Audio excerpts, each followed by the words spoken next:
Okay, let me invite a person who has been with me, okay, for so many years already. Let us welcome Mr. Patrick Mabilog. Okay, Patrick. Ayun. Oh, Hello, Coach. Hi, Coach. And hi to all the Iponaryos. Salamat for having me. yeah. And by the way, Patrick right now lives in Bacolod po. Bacolod Bacolod. City. So, how long have you been working with me? Di ko na maalala, Coach. Tagal na. Siguro mga 10 to 12 years siguro, more or less. Oo. I think when you, nung nag-start ka sa akin, student ka pa nun. I can still remember. Tama Diba? po. Oo. Yes. So, Grade 6 pa lang. Joke lang. grabe ka naman. Bastusan niya talaga to. Oo. No, he was I can still remember he was started with me for video editing. Yan ang unang ginawa niya. Can I do some videos for you? And then from there talagang nag-grow na. So can you tell a little bit about your journey before you talk about yung sa topic mo? Go ahead. Sure po. Well, yun nga. I mean, I started with you siguro, I think I was second year college coach. Yung time na yun, naghahanap ako ng sideline extra. So, I started doing video editing, tapos graphic design. Kasi nung nagsimula ako when I started with freelancing, hindi pa masyadong hit talaga yung online jobs. So, I was working with local clients. And then siguro yung third, fourth year, doon ko nakita na, okay, mukhang may mga clients na pumapasok from the United States, from Australia. So sa ngayon, cut the long story short, we now have an agency. Kami ni misis ko, kasi yung misis ko also works from home. And now we have multiple clients, and then we also have virtual assistants na rin under us. So we have a team of about 7 to 8 people. 8 as of yesterday, so we just hired yung 8th virtual assistant natin po. And then yun, so we're slowly growing, serving clients from Europe, from mostly Australia kasi malapit yung time zone. And then meron din po sa United States. So let's talk about the financial aspect naman. How did yung parang progression of your income, how did it really change your life? Can you give us parang an idea lang para ma-encourage naman yung mga taong nanonood ngayon? Yes, correct. Well, I started, syempre, during that time, I had a day job. So, meron po akong physical work talaga. So, I was going to the office. And it was okay. Pero when we had kids already, and then we started to say na we want to travel, we want to move around more, we decided na try natin na to really go online full blast. And when we did that, there was a leap of faith talaga kasi syempre from regular na sahod na alam mo na may papasok every 15-30, there was a risk involved. Pero true enough, when we started to transition talaga to fully online, the first year alone, we increased by about 100%. So dumoble yung income namin. And then last year lang po, we decided to really turn it into an agency. When that happened, we were already hitting siguro minimum nasa 5,000 to 6,000 US dollars every month on a bad year. So true enough, it's really changed our life talaga. And we now have the capacity not just to help ourselves, but to help other people. Yung company po natin, we're partnering with non-profit organizations na helping other people. And we're providing income na rin to other virtual assistants. You just imagine, guys, no, when he started with me, he was making at least, I think, 5,000 pesos lang during that time. Nag-umpisa. Pero right now, he's making 5,000 US dollars per month yan, di ba? Per month, tama? Per month, tama, Coach. Per month. O, tumaas pa yung conversion ngayon. Di ba? 50 na. Nagigets nyo? Guys, this is so life-changing. Grabe talaga. Matanong ko nga kayo sa inyo, sino sa inyo na gusto nyong din maging katulad nila ni Kiko, ni Patrick na kumikita rin like wag na 5,000 US dollars kahit na na lang 20,000 pesos a month, di ba? Nasa bahay lang. So right now ito na, umpisa mo na Patrick, share them the tools that they need to learn and they need to use to become an effective freelancer. Go. Sure. Well, the reason why you need to learn this muna guys, mga ka-Iponaryo, kasi tools will make your life easier talaga eh. When you learn the software, when you're able to master these things, it will not just help your clients, it will really help you as well. You can save time, you can save effort, you can save energy. So without further ado, really quickly, I'll discuss with you yung pinaka-basic lang talaga na tools. The first tool that you need to learn is communication tools. Yun nga, sabi ni Coach kanina, communication is very important, especially remote tayo. And so if you want to really be able to communicate regularly with clients and to really reach out to clients, you need to learn these communication tools. Yung dalawang basic types of communication tools, number one is yung chat tools. These are the tools that you will use if you want to discuss instructions with your client, may mga questions kayo or may mga updates kayo sa kanila, then you will use these tools. Pinaka-basic siguro, just examples lang, no? There's Slack, there's Discord. You can also learn how to use Viber and WhatsApp. These are tools that many of your clients later on will use to contact you, and you will also use that to contact them. So napaka-importante po yun. So as early as now, you can download those kasi most of these naman, if not all of them, may free yan, may free na version. And so you can start to explore already. So that when you get clients, you will be able to communicate with them already easily. Meron ding isang tool din you have to learn. You also have to learn how to use video conferencing apps naman. Let me just pin myself now so you can also see me. You also need to learn how to use these video conferencing apps. So ito, you're using Zoom right now. That's the most basic. Pero meron pang iba. You can also learn Google Meet. You can use Microsoft Teams. These are tools that you will use so that you can have meetings with your clients. And so you have to be very well versed with that. Kasi sobrang hirap talaga guys na when you have a meeting with your client and then hindi kayo naririnig kasi hindi kayo marunong mag-change ng audio settings. So yung mga apps na to, they have mga online schools like yung Zoom. You have Zoom University. And so I encourage you, you have to enroll there and start learning as early as possible. Kasi libre naman yun. Tapos sobrang madali lang. These are tools that you can learn even with very little technical knowledge. Yung second tool that you need to learn, ito napaka-importante. You have to learn how to use project management tools. What's project management? Yung project management, it's what you do when you organize yung tasks, no? Say for example, may client kayo, marketing VA ka, and then you want to launch a social media campaign.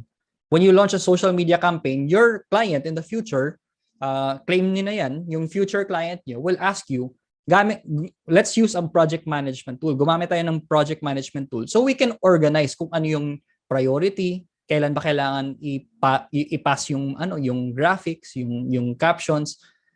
Ito guys, if you learn how to use project management tools, you can become a project manager. And when you do that, guaranteed guys, yung sahod nyo will be much higher compared to an entry-level VA. And these tools are also very easy to use. They're easy to learn. You can watch it on YouTube. You can just start YouTube. Siguro a couple that you want to learn. Number one is check out Asana. Asana, A-S-A-N-A, Asana. Pwede rin Notion. This is my personal favorite. N-O-T-I-O-N, Notion. And that's that's also, there's a free version of that. You can use it, you can download it, mag-explore na kayo kasi as early as now, you need to start using that. There's also Trello and there's money.com. There's hundreds of other apps out there, project management tools. The more that you know, the more likely it is for you that you will be able to work with more clients in the future. The third kind of tool that you need to learn if you want to be an advanced, high-income virtual assistant is you need to learn how to use content creation tools. And pinaka-basic talaga na content creation tool that you need to learn is graphics tools. So, eto guys, I mean, if you're saying na hindi naman talaga ako sobrang magaling na graphic designer, alam mo meron ng Canva. Yung Canva, there are templates there that you can use, you can tweak. Most of our virtual assistants, when they started, they were not graphic designers. May ano lang, I mean, they had basic background in how to set, layout and all of that, and you can learn all of those things. Pero yung templates kasi sobrang napapabilis yung trabaho mo. And Canva, again, there's a free version of that. And later on, of course, when you start to go advanced, you can pay for a Canva app already. Our company, we've already registered for a Canva tool on our own. There's also, of course, Photoshop and Adobe Illustrator if you really want to become an advanced graphic designer. Kung mahilig kayong if you're very well versed in the arts, mahilig kayong mag-graphics, I mean, you like to make posters, you like to make advanced talaga na infographics. Ito guys, pinaka-minimum talaga, if you're a good graphic designer, you can earn anywhere between 40 to 50,000 pesos every month if you really hone that skill. Pinaka-minimum, siguro minimum na talaga, 25 to 30,000. Ganun po. And then the next tool that you need to learn, ito, guys, sobrang crucial to. Kasi syempre, if you're a freelancer rather, then you also need to get paid for your work. And so you need to learn how to use finance tools. And again, as early as now, gumawa na kayo ng account sa mga finance tools na to. Hindi yung magbabayad yung client nyo, dun pa lang kayo gagawa ng account. Kasi kung ganun, madedelay yung sahod nyo. So as early as now, you need to create your finance tools. You create your accounts already. What kind of finance tools can you use? Number one, you have to learn how to use PayPal. PayPal kasi yun yung pinaka top of the food chain talaga in terms of finance tools. People in outside of the country, they really want to pay through PayPal. And so kailangan may account kayo sa PayPal. You can also try to use Payoneer. That's another popular din na finance tool that is available to everyone in the world. Pero I think yung personal favorite ko talaga is Wise, or it was once known as Transferwise. Kasi with PayPal and Payoneer, for example, kayo mismo, you have to create an account if you're receiving money. So kung kayo, you have a client outside and then the client wants to pay you, then you have to have your own PayPal account. You have to have your own Payoneer account. And then usually, yung mga ganun is you will receive the money 2 to 3 days after. Yung Wise kasi, you don't have to have your account anymore. Kailangan yung client mo lang may account. If they have an account, Wise account, they can send you money and it goes straight into your bank account.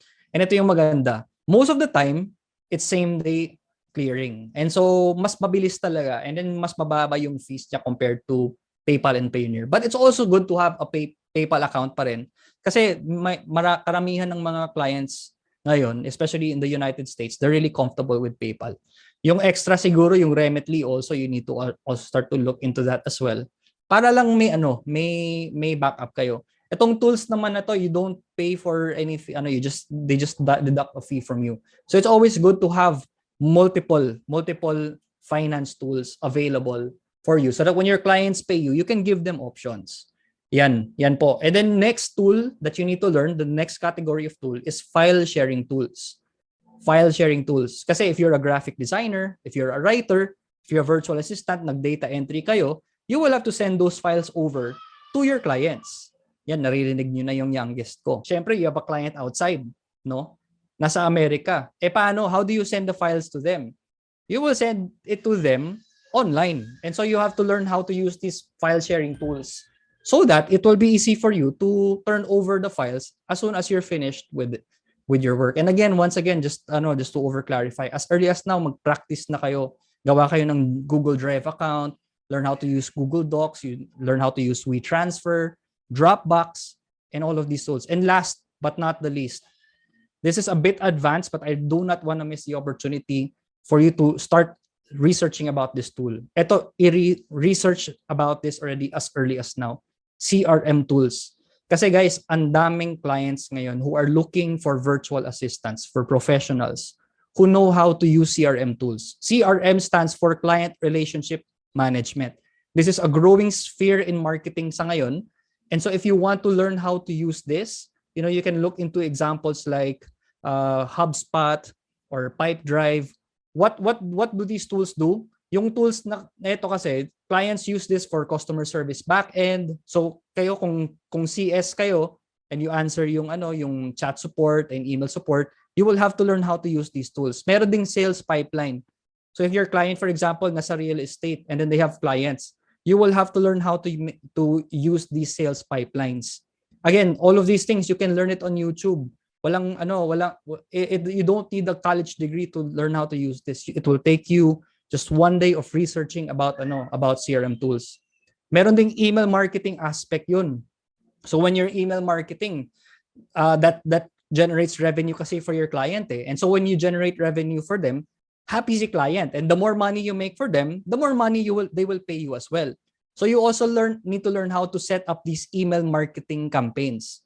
Yung email marketing campaigns, that's what your clients, your businesses outside will use to promote their services. So if you can set that up for them and you'll generate revenue for them, rest assured they will also pay you as much. And then as in passing lang siguro, With CRM tools kasi, you can also build websites without coding, walang HTML, walang CSS. Hindi mo kailangan you don't have to become a developer, but you can build websites. And then lastly is you can also build chatbots. And it's just a matter of practicing. Pero when you start to learn how to use chatbots, it will do wonders for your client. And once again, when your clients grow, you will also grow with them. And so these are just some of the many tools. But if you start with these tools, you can really grow. And again, yung examples ng CRM tools that you can look into. Pag-aralan nyo yung HubSpot tsaka Pipedrive. Yun talaga yung pinaka starting point. It's not gonna be an overnight thing, but once you get the hang of it, you will become a very in-demand virtual assistant. So yan. Thank you so much. Okay guys, maraming salamat at I need help and moderation please. Thank you very much Patrick for this. Palakpakan naman natin si Patrick, no? Wouldn't it be great na kahit nasa bahay ka lang, pwede kang kumita? Paano yan? With the help of other professional mentors and coaches just like me, we established an online event Super excited ako dito. called Trabaho.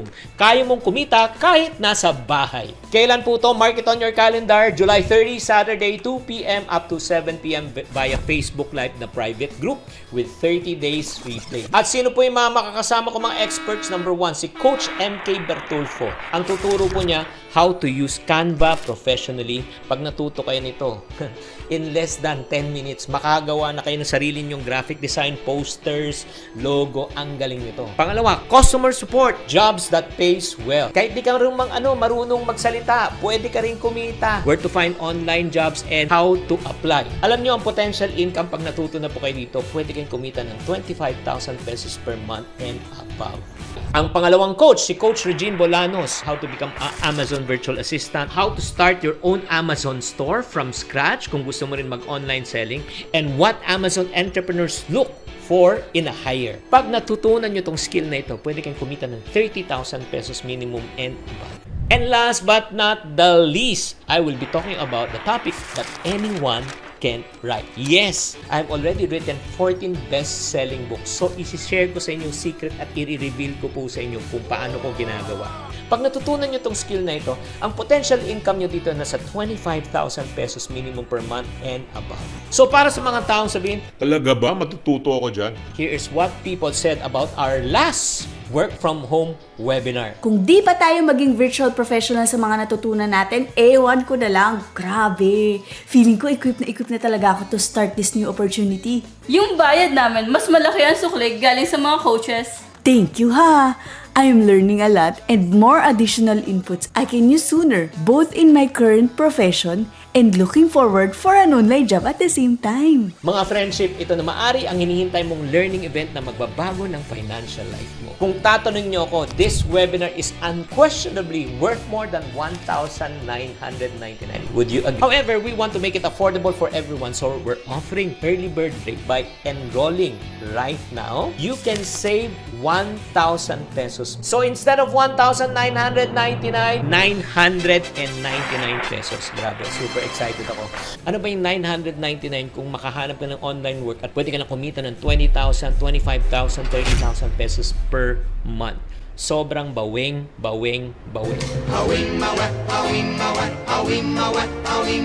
This is your chance to learn how to work anywhere and make money too. If you're interested, click on the link below or on top or just type the word WFH in your comment section.